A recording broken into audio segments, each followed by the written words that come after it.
Hey, how's it going, everybody? I'm Gustavo, and I'm going to present my addition math center for first grade class. The content standards that I focused on, which is what we're going to describe first, are the first grade math content standards. 1.3 represent equivalent forms of the same number through the use of physical models, diagrams, and number expressions. We also use content standard 1.5, identify and know the value of coins and show different combination of coins that equal the same value.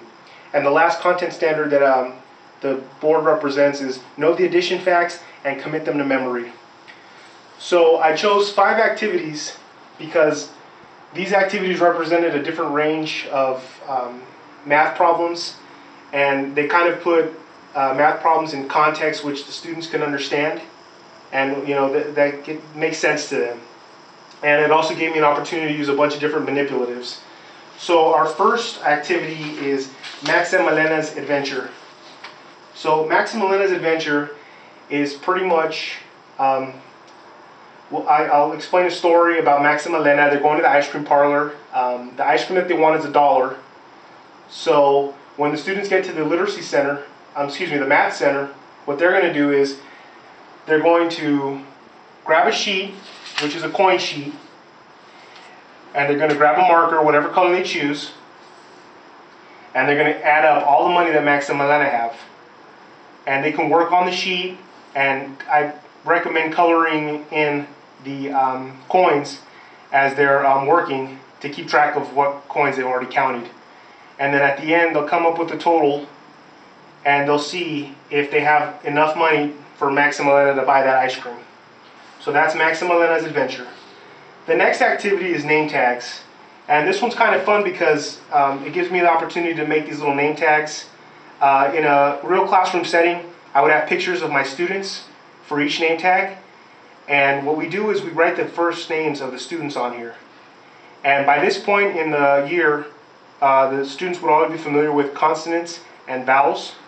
So what we do is we split up the names from the first names of each student into consonants and vowels, and that's signified by a change in the color of the letters also.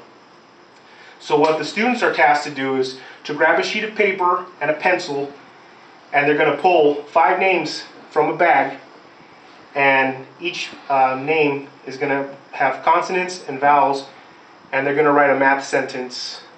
So for this name right here, you notice that there's 4 consonants and there's 3 vowels. So they can either do 4 plus 3 equals 7 or 3 plus 4 equals 7. And they're tasked to do 5 of those activities, of those sentences.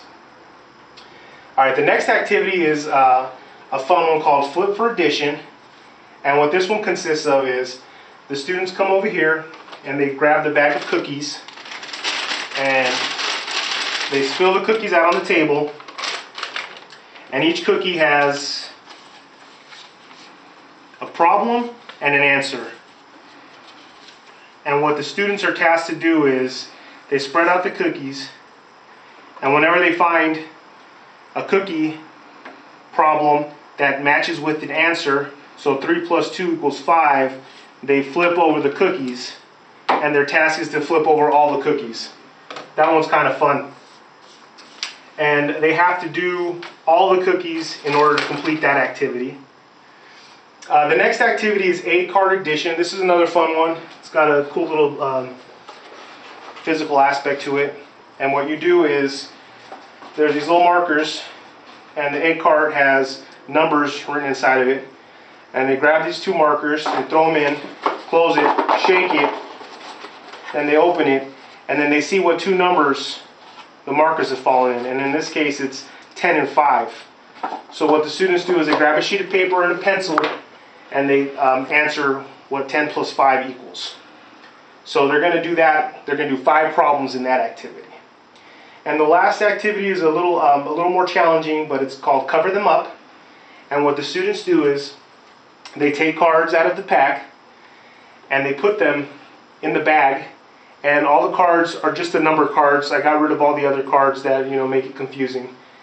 And what the goal of this game is whenever they draw a card, it's going to have a number on it, and they're tasked to find the two numbers when added together that equal the sum of the card, the number on the card. And when they figure that out, they place a little marker on the game board, and they're going to take turns doing this. They can do it in pairs, or they can do it by themselves. And after 5 turns, whoever has the most markers on the game board wins. So those are the 5 activities, and what I pretty much did was I wrote the instructions on the boards. So like each activity has the instructions right on there. And then if they need help, they're to ask the student helper. The student helper would be someone that you've assigned to help you that week, that knows the activities pretty well, who's got a really good grasp of them. And then we also want them to please place all the materials back in the containers when they're done, because we'll have containers for everything to make sure that it stays pretty tidy throughout the school year. And the way that we're going to check for progress throughout the school time is the students are on this student progress chart, and it's got the names, and then it's got the list of the 5 activities. And as they complete an activity, they will place a sticker next to the activity that they completed. So what you're going to want to do is, as a teacher, you're going to want to walk and see how many activities the students have completed, and if they get through all of them, they're in really good shape, because all of these activities are going to really reinforce those math addition concepts that we've been trying to get. And I try to make it so that this entire board really speaks to the spatial visual intelligence. It's got plenty of manipulatives, and it's also got a little interpersonal aspect to it, because they'll be working in pairs. And for those students that have difficulties with any of these activities or completing them, they should be encouraged to ask for help from the student assistant, who is pretty well rehearsed at doing these activities. So that's pretty much it. And one last concept, or one last part of this, is the students turn in their work, their completed little worksheets, and the work that they've been doing into a basket that'll be located by the activity center also. Thank you. Have a good day.